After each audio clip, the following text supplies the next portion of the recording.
அன்பு நேயர்களுக்கு வணக்கம். லக்ஷருத்ரன் சேனலுக்கு உங்களை அன்புடன் வரவேற்கிறேன். என்னோட சேனலை சப்ஸ்கிரைப் பண்ணி சப்போர்ட் பண்ற அனைத்து அன்பார்ந்த உள்ளங்களுக்கும் என்னோட மனமார்ந்த நன்றிகள். இன்றைய ஆன்மீக பதிவில் நாம் பார்க்க இருப்பது நம் வாழ்வில் இருக்கக்கூடிய எப்பேற்பட்ட பெரிய சங்கடங்களையும் தடைகளையும் அடித்து நொறுக்கக்கூடிய வல்லமை வாய்ந்த மகா சங்கடர சதுர்த்தி விரதத்தை பற்றியும் அதன் பலன்களை பற்றியும் தான். அகத்தியராய் வந்து ஆட்கொண்டவனை ஆணைமுகத்தானே மூலப்பெருமுதலை மனித பிறவி எடுத்த ஒவ்வொருவருக்கும் இன்பமும் துன்பமும் மாறி மாறி வருவது இயற்கைதான். ஆனால் அந்த துன்பங்களின் ஆழம் அதிகமாகி கரையேற வழியே தெரியாமல் தவிக்கும்போது நம் கையை பிடித்து தூக்க ஒரு தெய்வம் இருக்கிறதா என்றால் அது நம் விக்னராஜன் விநாயக பெருமான் மட்டும்தான்.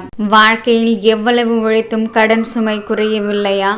சொந்த வீடு கட்ட வேண்டும் என்ற உங்களின் பல வருட கனவு தள்ளிப்போய் கொண்டே இருக்கிறதா? அல்லது என்ன செய்தாலும் வாழ்க்கையில் ஒரு அமைதியும் வெற்றியும் கிடைக்கவில்லையா? கவலைப்படாதீர்கள். உங்கள் வாழ்க்கையில் இருக்கும் எந்த ஒரு பெரிய சங்கடமாக இருந்தாலும் அந்த நொடி பொழுதிலே தூள் தூளாக்கும் பேராற்றல் கொண்டவர் நம் விநாயக பெருமான். குறிப்பாக மகா சங்கட சதுர்த்தி என்ற இந்த ஒரே ஒரு நாளில் நாம் செய்யக்கூடிய இந்த எளிய வழிபாடு உங்கள் தலையெழுத்தையே மாற்றக்கூடியது. இந்த பதிவில் நாம் பார்க்க போவது சொந்த வீடு அமைய என்ன செய்ய வேண்டும், கடன் தீர்ந்து செல்வம் பெருக ரகசிய வழிபாடு என்ன, குழந்தை பாக்கியம் மற்றும் திருமண தடை நீங்க செய்ய வேண்டிய எளிய பரிகாரங்கள், இவை அனைத்தையும் மிக தெளிவாக பார்க்க போகிறோம். வீடியோவை எங்கும் ஸ்கிப் செய்யாமல் முழுமையாக பாருங்கள். மறக்காமல் கமெண்ட் பாக்ஸில் ஓம் கணபதியே நமக என்று டைப் செய்து உங்கள் வழிபாட்டை தொடங்குங்கள். சங்கடம் என்றால் என்ன? துன்பம், துயரம், கவலை, சிக்கல் என்று பொருள். ஹர என்றால் அழிப்பது அல்லது போக்குவது என்று அர்த்தம். அப்படியானால் சங்கடகர சதுர்த்தி என்றால் நம் வாழ்வில் நம்மை சுற்றியிருக்கும் அத்தனை சங்கடங்களையும் வேரோடு அறுத்து எரியும் ஒரு புனித நாளாகும். பொதுவாகவே சதுர்த்தி திதிகள் மாதத்திற்கு 2 முறை வந்தாலும் பௌர்ணமிக்கு பிறகு வரும் தேய்பிறை சதுர்த்தியே சங்கடகர சதுர்த்தி என்று அழைக்கப்படுகிறது. அதிலும் தை மாதம் அல்லது வருடத்தின் சிறப்பு வாய்ந்த நாட்களில் வரக்கூடிய மகா சங்கட சதுர்த்தி மிக விசேஷமானது. இந்த விரதத்தின் மிக முக்கியமான அம்சம் சந்திர தரிசனம். புராணங்களின்படி ஒருமுறை சந்திர பகவான் விநாயக பெருமானை பார்த்து கேலி செய்ததால் சாபம் பெற்றார். தன் ஒளியை இழந்து தேய்ந்து போன சந்திரன் தன் தவறை உணர்ந்து விநாயகரிடம் மன்னிப்பு வேண்டினான். விநாயக பெருமானும் அவனுக்கு அருள் புரிந்து தேய்பிறை சதுர்த்தி நாளில் தன்னை வழிபடுபவர்களின் சங்கடங்கள் தீரும் என்றும் அந்த நாளில் உன்னை தரிசிப்பவர்களுக்கு தடைகள் நீங்கும் என்றும் வரமளித்தார். அன்று முதல் சந்திர தரிசனம் செய்துவிட்டு விரதத்தை நிறைவு செய்யும் வழக்கம் உருவானது. புராண காலத்தில் தேவர்களும் முனிவர்களும் கூட தங்களுக்கு தீர்க்க முடியாத தடைகள் வந்தபோது இந்த சதுர்த்தி விரதத்தை கடைபிடித்துதான் வெற்றி பெற்றார்கள். குறிப்பாக மாலை நேரத்தில் தோன்றும் சந்திர தரிசனமும் விநாயகர் வழிபாடும் ஒன்று சேரும்போது நமது ஜாதகத்தில் இருக்கும் தோஷங்கள் அனைத்தும் விலகுகின்றன. நீங்கள் பல வருடங்களாக சந்தித்த அவமானங்கள், நஷ்டங்கள், மன உளைச்சல்கள் அனைத்திற்கும் முற்றுப்புள்ளி வைக்கும் அற்புத நாள் இது. இந்த நாளில் விரதம் இருக்கும் முறை: காலை தொடக்கம் 6 மணிக்குள் அதிகாலையில் எழுந்து நீராடி வீட்டில் உள்ள விநாயகர் படத்திற்கு அல்லது விக்கிரகத்திற்கு விளக்கேற்றி விரதத்தை தொடங்க வேண்டும். இன்றைய மகா சங்கடகர சதுர்த்தி விரதத்தை விநாயக பெருமானின் அருளால் தடைகளின்றி வெற்றிகரமாக முடிக்க அருள் புரிய வேண்டும் என்று மனதார வேண்டிக் கொள்ள வேண்டும்.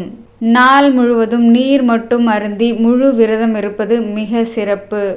உடல்நிலை காரணமாக முழு உபவாசம் இருக்க முடியாதவர்கள் பால், பழங்கள் அல்லது இளநீர் மட்டும் அருந்தி விரதம் இருக்கலாம்.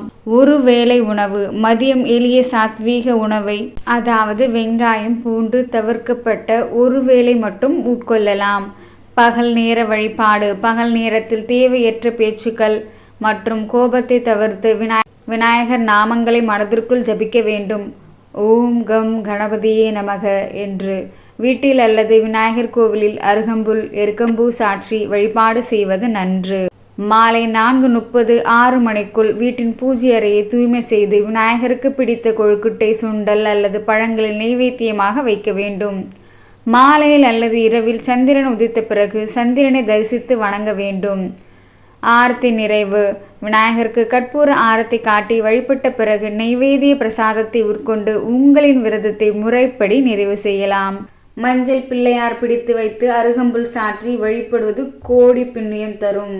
உங்கள் 6 முக்கிய தேவைகளுக்கான சிறப்பு வழிபாடுகள்.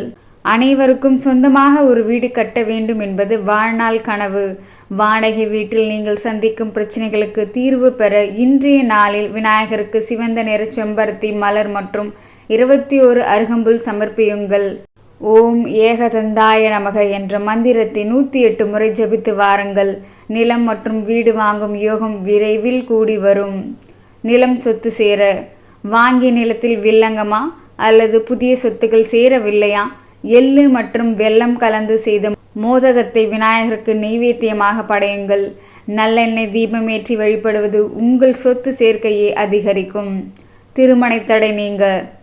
வயதாகியும் திருமணம் தள்ளி போகிறதா? கவலை வேண்டாம். மஞ்சள் பொடியினால் ஒரு சிறிய பிள்ளையார் பிடித்து அதற்கு மஞ்சள் நிற மலர்கள் சாற்றி சர்க்கரை பொங்கல் நெய்வேத்தியம் செய்யுங்கள். கைகூடி வராத வரன்கள் கூட அடுத்த சில மாதங்களில் சுபமாக முடியும். கடன் தீர செல்வம் பெருக. தூக்கத்தை கெடுக்கும் அளவுக்கு கடன் தொல்லையா? சங்கடகர சதுர்த்தி அன்று விநாயகருக்கு தூய தேன் மற்றும் பசும்பால் அபிஷேகம் செய்து ருண விமோசன கணபதி சோத்திரம் கேட்டு வாருங்கள். எதிர்பாராத பணவரவு உண்டாகி கடன் கடகடவென குறையும். குழந்தை பாக்கியம் பெற. மழலை செல்வம் இல்லாத வீடுகளில் மகிழ்ச்சி முழுமையடைவதில்லை. இந்த நன்னாளில் தேங்காய் பூரணம் வைக்கப்பட்ட கொழுக்கட்டை செய்து 21 அருகம்புல்லை ஆரஞ்சு நிற நூலில் கட்டி விநாயகருக்கு சாற்றி வழிபடுங்கள். கணபதி அருளால் நல்ல செய்தி விரைவாக தேடி வரும். மன அமைதி மற்றும் வெற்றி உண்டாக. மனதில் தேவையில்லாத பயம், குழப்பம், தொழிலில் முடக்கம் இருக்கிறதா? மாலை வேளையில் விநாயகர் கோவிலில் சிதறு தேங்காய் உடைத்து மனதில் உள்ள கோரிக்கைகளை நினைத்து 5 நிமிடங்கள் தியானியுங்கள். மனதில் சொல்ல முடியாத அமைதியும் தொட்ட காரியங்களில் வெற்றியும் கிடைக்கும். நண்பர்களே, இந்த மகா சங்கடகர சதுர்த்தி நாளில் நீங்கள் எந்த முக்கிய கோரிக்கைக்காக விரதம் இருக்கிறீர்கள்?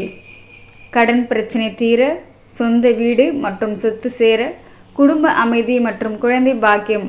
உங்கள் விருப்பத்தை மறக்காமல் கீழே உள்ள கமெண்ட் பாக்ஸில் பதிவிடுங்கள். வழிபாட்டை தொடங்கும் முன் உங்கள் கோரிக்கைகள் அனைத்தும் நிறைவேற விநாயக பெருமானை நினைத்து கமெண்ட் பாக்ஸில் ஓம் கம் கணபதியே நமக என்று மறக்காமல் டைப் செய்யுங்கள். உங்கள் பிரார்த்தனை நிறைவேறட்டும் அந்த விநாயக பெருமான் அருளால். விநாயகரை மனமாற வழிபட்டு விட்டோம். இந்த மகா சங்கட சதுர்த்தி நன்னாளில் கணபதியின் திருப்பாதங்களில் நாம் வைத்த ஒவ்வொரு கோரிக்கையும் நிச்சயம் நிறைவேறும். உங்கள் வீட்டில் இருக்கும் கடன் சுமை அடியோடு விலகி செல்வம் வளம் பெருகட்டும். பல வருட கனவான சொந்த வீடு மற்றும் நிலையோகம் விரைவில் கைகூடி வரட்டும். திருமண தடைகள் நீங்கி சுபகாரியங்கள் கைகூடவும், மழலை செல்வம் இல்லாத வீடுகளில் மழலை சத்தம் ஒலிக்கவும் அந்த விநாயக பெருமான் அருள் புரியட்டும். உங்கள் குடும்பத்தில் எப்போதும் மன அமைதியும் தொட்ட காரியங்கள் அனைத்திலும் மாபெரும் வெற்றியும் கிடைக்க இறைவனை வேண்டுகிறேன். விநாயகரின் பரிபூரண அருள் உங்கள் குடும்பத்திற்கும் என்றென்றும் கிடைக்கட்டும். ஓம் கணபதி போற்றி. உங்கள் வாழ்க்கை சிறக்கட்டும். இந்த பதிவு உங்களுக்கு பிடிச்சிருந்தா லைக் பண்ணுங்கள், ஷேர் பண்ணுங்கள், மறக்காமல் சப்ஸ்கிரைப் பண்ணி சப்போர்ட் பண்ணுங்கள். நன்றி, வணக்கம். தேங்க்ஸ் ஃபார் வாட்சிங்.